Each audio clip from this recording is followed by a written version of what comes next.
अस्सलाम वालेकुम। सब कैसे हैं? सब ठीक है ना? Salma Zahid is here. एक बहुत कोशिश की मैंने एक टॉपिक पे कि इग्नोर भी कर दूं, सिर्फ इसलिए कि सब लोग समझदार होते हैं, सिर्फ मैं थोड़ी समझदार हूँ। तो लेकिन फिर बहुत देखा और बहुत बार बार इस चीज़ का सामना करना पड़ा, तो सोचा कि कुछ तो बात करनी चाहिए। अगर हमें कोई बात समझ आती है तो दूसरों तक पहुंचा देनी चाहिए, और अगर आपको कोई बात समझ आती है ऐसी, या आप चाहते हैं कि कोई बात आपको जिस तरह समझ आई है उस पर आप राय दूसरे किसी की भी लेना चाहें, तो भी आप हमारे ग्रुप में बात कर सकते हैं। कोई भी ऐसी बात जो कि आपको लगे कि पता नहीं सही है या गलत है, फैमिली के मुतालिक, अपने बच्चों के मुतालिक, अपने माहौल के मुतालिक, तो उसके बारे में आप बात कर सकते हैं। इवन बिज़नेस के बारे में भी, ठीक है। हाँ, कोई फजूल टॉपिक मत लेके आइएगा। हाँ, ब्यूटी टिप्स भी पूछ सकते हैं आप, और ब्यूटी टिप्स के अलावा प्लांट्स के बारे में भी बात की जा सकती है। अच्छे अच्छे टॉपिक्स लाएं, अच्छा माहौल क्रिएट करें ग्रुप में भी, अपने इर्द गिर्द भी।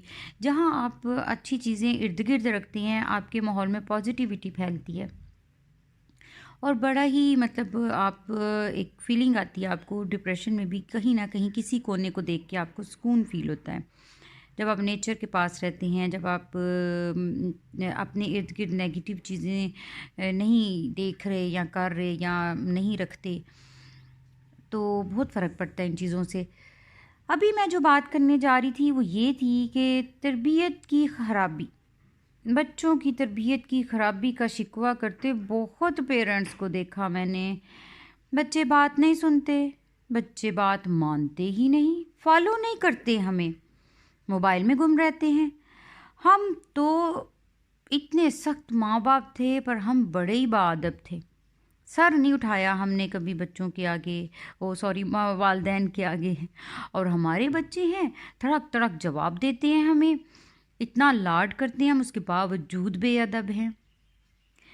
तो जनाब, खराबी दूर करने से पहले उसकी वजह ढूंढनी पड़ती है। खराबी आपने दूर कैसे करनी है जब आपको उसके रूट का ही नहीं पता? तो वजह क्या है? वो कैसे ही पैदा हुए थे, या आप ऐसे ही पैदा हुए थे? बाअदब, अच्छे बच्चे, बाहिलाक, मानने वाले बात, कामयाब? नहीं, आपको पेरेंट्स ने तरबियत की थी आपकी, लेकिन आप जो है ना, आपने अपने बच्चों की तरबियत में कमी छोड़ी है। आपने वो वक्त नहीं दिया उन्हें, आपने वो चीज़ें, वो कहानियाँ नहीं दी उनको जो बड़े सुनाते थे, आपने वो माहौल नहीं दिया जिसमें अगर माँ को टाइम नहीं है या बाप को टाइम नहीं है तो इर्द गिर्द के बड़े उनको लेके बैठते थे, या आप उनके साथ बैठ के। तो मोस्टली पहले होता था कि रात को जब फादर भी फारिग हो गए हैं तो फैमिली बैठती थी, खाना भी खाती थी, बातें भी करती थी, मसले डिस्कस किए जाते थे, और उसी में बच्चों को बहुत सारी बातों की समझ आ जाती थी। अगर मोबाइल नहीं बच्चे छोड़ते तो मोबाइल किसने लेके दिया था बच्चों को? ठीक है, हम इस वक्त बच्चों को इस मीडिया से दूर नहीं कर सकते, लेकिन उस पर रिस्ट्रिक्शंस होनी चाहिए। तो ये सारी ख़राबी जो है ना, ये हमने अपने अंदर तलाश करनी है, पेरेंट्स ने अपने अंदर तलाश करनी है। आपको मेरी बात शायद बुरी लगे, लेकिन इस पे गौर करें। बच्चों को इस तरह कैसे बच्चे बने? वो खुद से तो कोई माहौल लेके नहीं उतरे थे, खुद से तो कोई वो उनके पास तरबियत नहीं थी जो पहले से वो लेके आए थे। हर बच्चा एक कोरे कागज़ की तरह साफ पाक दुनिया पर आता है। उसके बाद उसके सामने जब हम बुराइयां करते हैं लोगों की, उसके सामने जब हम उसमें नफ़रत भरते हैं मुख्तलिफ लोगों के लिए, और कुछ लोगों के लिए मोहब्बत भर देते हैं। ठीक है, बच्चा बड़े होते होते खुद भी एनालिसिस करता है, ठीक है, बात चीज़ों की, लेकिन कुछ ऐसी आदतें जिनके बारे में हम हाँ पेरेंट्स शिकवा करते हैं, उसमें बहुत सारी आदतें ऐसी हैं। अगर बच्चे में कोई ख़राबी आप देखते हैं, फ़ौरन अपनी आदत संवारें, और फिर बच्चे से बोलें कि अब तुम भी संवारो। देखो मैंने सवार लिया है, एडमिट करें बच्चों के सामने कि अगर तुम मेरे से सीखी थी तो देखो मैं नहीं अब कर रही, और ये तुम्हारे लिए भी अच्छी नहीं है। और सिर्फ पेरेंट्स नहीं, दादा दादी नाना नानी भी शायद वैसे नहीं हैं जो कि मतलब उस तरह से अटैच नहीं है। घर का माहौल अच्छा करें, कोशिश करें सब मिल के बड़े आपस में ये बात करें कि बच्चों के साथ माहौल अच्छा रखा जाए, अपने जो भी ताल्लुकात हों आपके, तो कोशिश करें कि हम अपनी तरबियत करें।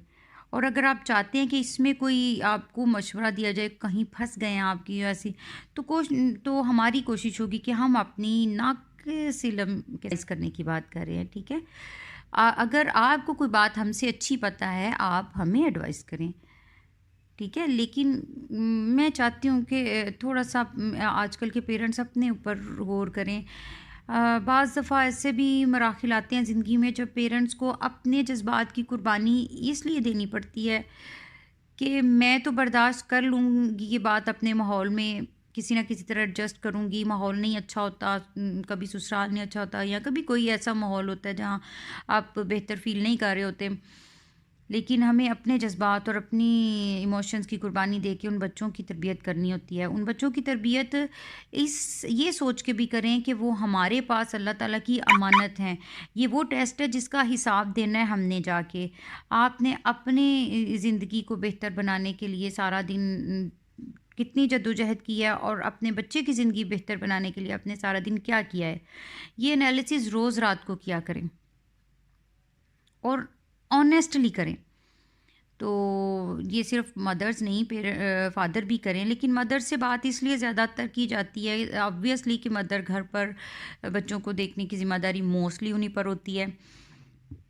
बहुत कम जगह पर होती हैं जो फादर भी टाइम दे सकते हैं, या फादर मोस्टली बाहर जाते हैं अर्न करने। हाँ, ये है कि जो टाइम फादर दे सकें वो लाजमी बच्चों को देना चाहिए, बजाय ये कि बाहर दोस्तों और मतलब अपनी पार्टीज़ में वो टाइम सर्व कर दिया जाए।